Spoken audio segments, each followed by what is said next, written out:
ఎక్కువై మనిషి ఒక మాట కొట్టుకు ఒక చెప్తా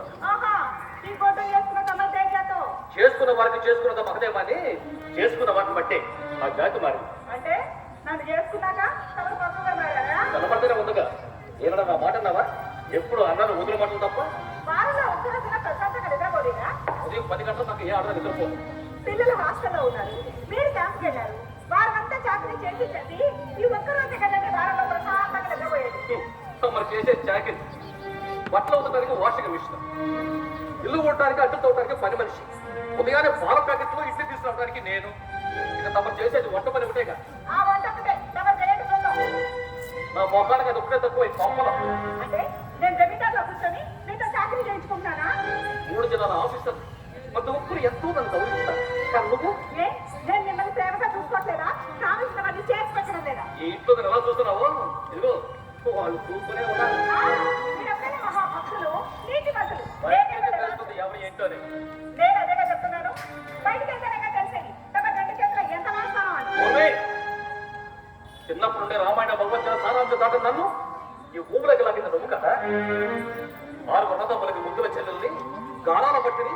ఈ ఇంటికి వచ్చిన తర్వాత నచ్చట లేదు ముచ్చట లేదు ఆ పక్కింటమ్మాయి అత్తింటికి వచ్చిన రోజు కావడం లేదు ఇక్కడ ఉత్సాహారం తరించుకున్నట్టు నన్ను అనరాని మాట్లాడుతుంటే నిన్ను వదిలించుకుందాం అనుకుంటున్నాను కానీ మన పాపానికి పుట్టిన పిల్లలు ఏమైపోతారన్నది ఇంటికి మాయా నేను 6 అన్నదమ్ములకి ఒక్కగానొక్క చెల్లెలి కాదా అరే ఒక్కగానొక్క కూతురు ఎంత కట్నం ఇచ్చైనా సరే గొప్ప ఉద్యోగస్తుడికిచ్చి పెళ్లి చేయాలని వెతికి మరి నీకిచ్చి కట్ట చేశాడు మా నాన్న ఈ ఇల్లు కట్టుకోవడానికి మా అన్నలు కట్టలు డబ్బులు తెచ్చి మీకు ఇవ్వగలరా అసలు మీకేముందండి ఆ ఉద్యోగం తప్ప ఈ ఇల్లు కూడా నా పేరు మీదనే ఉంది నా మాట వినబట్టే ఈ 4 అంతస్తుల ఇంద్రభవనం ఆ 50 ఎకరాల భూమిని సంపాదించుకున్నారు నా కోసం అమాత్రం చేయలేరా చదువుకున్న మూర్ఖులుగా మాట్లాడు ఈ హౌస్ నీ పేరు మీద ఎందుకు పెట్టానో గవర్నమెంట్ ఎంప్లాయ్ నాకు తెలుసు అయినా నీ అన్నలు చాలా మంచివాడు నా చెల్లెలు అల్లరి బుద్ధిగా పెరిగి ఏది మంచో ఏది చెడో వారికి తెలియదు మీరే చదువుకోవాలి బావగారు నా చెల్లెలు బట్టి పెడతారు నిన్ను వాళ్ళతో పోతాను మీరందరూ మంచివాళ్ళు నేను ఒక్కదాన్ని రాక్షసి పదే రాక్షసి రాక్షసి నీ గురించి నువ్వు చెప్తావు కోపంలో నవ్వు వస్తుంది ఏదో రోజు ఎవరికి చెప్పకుండా పాపం చేయడం చేత కానీ ప్రతి ఆడదాన్ని ఉంటుంది మొదటి మాట చస్తాను అని అంటే నేను మీతో సరిగా కాపురం చేయడం లేదా కాపురం చేయటం అంటే కాపురానికి వచ్చిన ఆడది భోజనం పెట్టేటప్పుడు తల్లిగా భర్త అవసరాలను చూసుకునేటప్పుడు తోడపుట్టేదాన్ని భర్త మనసును గ్రహించి దగ్గర తీర్చుకుని ఓదార్చేటప్పుడు ఆ ఇంట్లో అన్ని తానే ధైర్యం చెప్పే పెద్దగా ప్రేమను పంచాలి కానీ నీలాగా గయ్యాడిగా ఉండకూడదు కావాల్సినంత డబ్బు నీకు నాకు కావాల్సింది ఇక మనశ్శాంతి ప్రేమ తప్ప ఇంకేంటి ఆ ప్రేమ కట్టొస్తున్నారుగా పిల్లలు తీసుకెళ్లి హాస్టల్లో పడేసింది తల్లిగా పిల్లలు రెడీ చేసి టయానికి స్కూల్కి పంపలేదు తమ శాతకారితనం చిన్న వయసులో పిల్లల్ని దూరంగా హాస్టల్లో వేసినందుకు నాకు రోజు పెద్ద తాగే పడుకుంటున్నారు కదా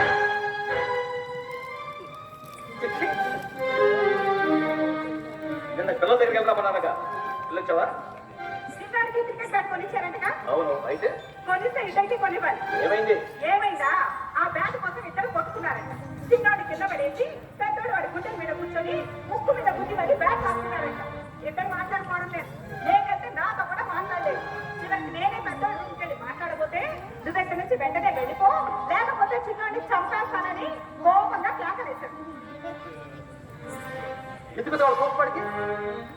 వాడు మనవరకనే కదా చిన్నోడి ముక్కలు వచ్చి బ్లడ్ వచ్చేసరికి కంగారు పడిపోయి పెద్దోడిని రెండు కొట్టాడట దాంతో వీడేమో వాటి మీద తిరగబడ్డాడట అప్పుడు ఆ వాటిని పెద్దోడిని పట్టుకొని ఒరే వెధవా వాడన్నాడట నీకన్నీ మీ నాన్న బుద్ధులే వచ్చాయి పెళ్ళైన మీ చిన్నానని మీ నాన్న ఇంట్లోకి గెంటేసినట్టు నువ్వు ఇప్పుడే మీ తమ్ముడిని కొడుతున్నావే అవునులే ఆవు చేలో వేసి దూడ కట్టున వేస్తుందా అంటూ మీ గురించి నీ తమ్ముడి గురించి అనరాని మాట్లాడుతూ వాడిని నరక ఎవరు పెట్టాడట వాడేమో నువ్వు ఇటు నుంచి వెంటనే వెళ్ళిపోని పెద్ద పెద్దగా ఏడుస్తూ లోపలికి నువ్వు ఏమంటావు దగ్గరికి వెళ్ళి ఒరే నాన్న చిన్నోడి తమ్ముడు తప్పు చేస్తే అన్నగా నువ్వు వచ్చుకోకపోతే ఎవరు వచ్చుకుంటారు అన్నదమ్ముడు కనుక్కుంటుంటే నలుగురు నవ్విపోరా అని ప్రేమగా చెప్పాను వింటేగా మనకు ఒక నీతి ఎదుటి వాడికి ఒక నీతి. ఏమన్నాడు?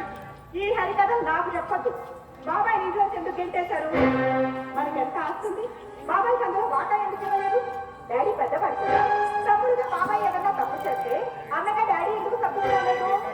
ఏదో చెప్పడానికి బాగానే ఉంటాయి. ఒకసారి ఊళ్ళోకి వెళ్ళి చూడండి.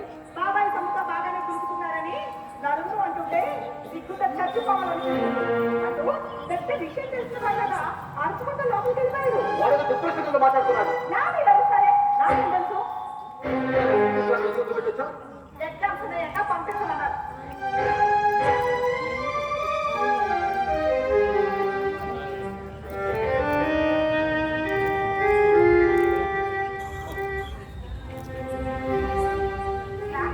భోజనం పట్టిస్తాను. అక్కర్లేదు. జీవితానికి సరిపడ భోజనం పెట్టేప్పుడు కడుపు నిండిపోయింది. జరిగిన విషయాన్ని చెప్పాను. అయినా పిల్లలన్న మాటలు కూడా పట్టించుకుంటారా? పిల్లడు నాట మాటలు వస్తే బాధపడేవాడు కాదేమో. మరి ఆ మాటలు వంటనే బాధగా ఉంది. ఇది మరీ బాగుంది. వాడన్న మాట వాడన్నాడు, వాడన్న మాట నేను చెప్పాను. మధ్యలో నన్ను తప్పుదని దీనికి చెప్తాను. అంతటి కారణం నువ్వే. ఆ నాడు నా తమ్ముడు అలానే మాట్లాడినా. మీరు కూడా నాకు సపోర్ట్ చేస్తూ మీ తమ్ముడిని మెడబెట్టి బయటికి పెట్టారుగా. మరి ఎక్కడ బీపీ ఎక్కువయ్యి ఇల్లు మీకు పందిరేస్తామని నా తమ్ముడు ఎత్తి ఎవరి ప్రేమ నాకు. ఇంట్లో పని వాడికంటే హీనంగా చూస్తుంటే వాడికంటే ఎక్కువ బాధపడింది నేనే. వాడు బయట నుంచి వెళ్ళిపోయిన తర్వాత వాడు వెనకాలే వెళ్ళాను. మీ చిన్నదానిగా మామూలు గారి ఇంట్లో ఒక కోట్లు అద్దెకి వచ్చాను. అరే తమ్ముడు, నీకు ఇల్లు కొని పెడతా, పొలం కూడా నాకు ఇస్తా, ఒకనాడు ఇక్కడే ఉండరని చెప్పొచ్చాను. కానీ అక్కడ కూడా ఉండకుండా వెళ్ళిపోయాడు. ఎందుకెళ్ళి ఈ రోజు వరకు నాకు తెలియదు. ఇప్పుడు నేనే నా తమ్ముడిని గడిపెట్టి బయట గెట్టేదని నా కన్ను కొడుకేదో నిర్మిస్తుంటే విషయాలని ఇప్పుడు ఎందుకు? పిల్లలు మెల్లగా వాళ్ళు మాట్లాడు. మరి ఎలా మారాలి? ఎంతమంది అన్నదమ్ములున్నా పెళ్లిళ్ళు అయిపోయిన తర్వాత ఎవరి కాపురాలు వారు చేసుకోవాల్సిందే, ఎవరి సంపాదన వారు సంపాదించుకోవాల్సిందే. తమ్ముడు గురించి తెలుసు కూడా ఎవరు మాట్లాడుతున్నావు లక్ష్మి? అంటే ఇప్పుడు ఏమంటావు? పెళ్లికి డబ్బులు కాలు పట్టుకొని తీసుకురమ్మంటావా? వాడు ఇంటికి తీసుకురాకపోతే నీ పిల్లలు ఒకరి మీద ఒకరు శత్రువుగా మాట్లాడు. నేను స్కూల్లో ఎంతో మందితో గొడవలు పడి ఉంటాను. అవన్నీ ఇప్పుడు ఉన్నాయా? ఇది రక్తబంధం లక్ష్మి. మన పిల్లలు మనం కాకుండా పోతారో అని నాకు బాధగా ఉంది. డాడీ ఇంకెప్పుడు నేను కొట్టుకో అని వాళ్ళతో ఒట్టు పెట్టిస్తాలేదు. రండి. ఆహా, ఏ పెంచేది ఎదుగుడు కదా కాస్త ప్రేమ కూడా ఉండదా?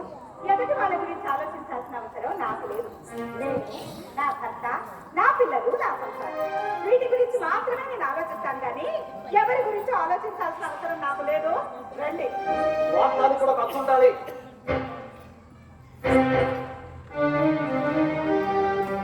ఇంటి ముందుకు వచ్చి అమ్మా ఆకలిస్తుంది, అన్నం ఉంటే పెట్టమ్మా అని అడిగితే ఉన్న దాంట్లోనే ఉన్న ఆకలి తీర్చే దేశమే మన భారతదేశం. ఇంట్లో చెప్పుకోవడానికి చాలా బాగుంటాయి. రండి. ఇప్పుడు దాకా నా మీద విసుగుపడ్డారుగా, ప్రేమ చూపించడం లేదని ప్రేమగా ముద్దలు కలిపి తినిపిస్తా. రండి రండి. ఆగండి. రండి. అమ్మ రండి.